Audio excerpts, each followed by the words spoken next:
Welcome to the Capital CFDs training tutorial on how to adjust your chart settings from candle to bar chart and to set a default chart view and to save those changes. Now, as you can see, I've got the Australia 200 Index CFD chart open and I'm on a 5-minute chart. Now it's just a matter of clicking on the Open Settings buttons just to the left there, and I'll bring up these options here. We've already had a look at adding overlays and indicators already, so we're going to pop down to the next section, which is chart display. So at the moment we're on a bordered candle which has a black outline around it, and let me just scroll in a little closer so we can see the information a bit clearer.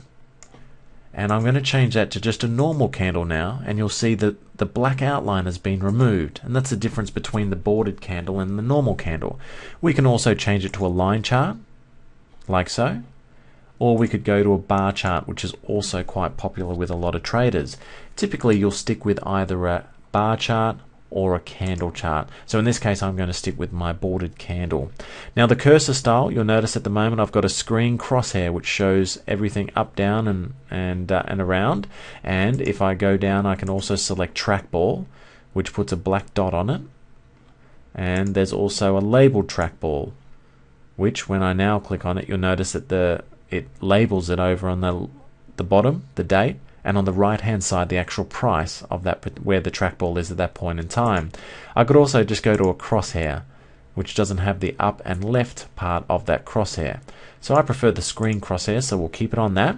And when we're drawing objects we could snap it to the open, high, low and close, or you could keep it running free, so you just toggle between those two. Okay, like so. Another great option is the ability to change the time zone from a, say, New York time to Sydney time or London time. So there are 3 great options there. I've got mine set at Australia Sydney time because that's the time zone that I'm actually in. The default chart view, when you open up a chart for the first time, you have the flexibility to change that to suit your preferences. For example, if you trade on a 1 day chart, you might want to change the preferences so every time you open a chart it comes up with a 1 day chart, as opposed to what I have, which is currently a 5 minute. So I've got 5 days and then I have it set to default at 5 minutes.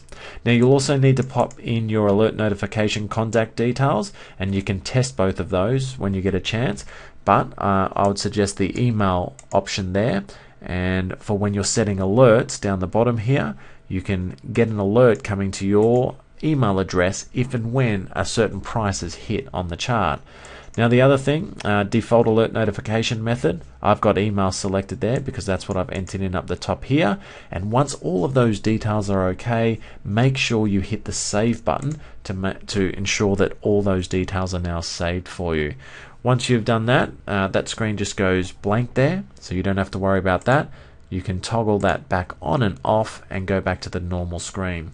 So that's how you can adjust all the various settings, and make sure you hit the save button there, and we'll look forward to seeing you in the next tutorial. Thank you.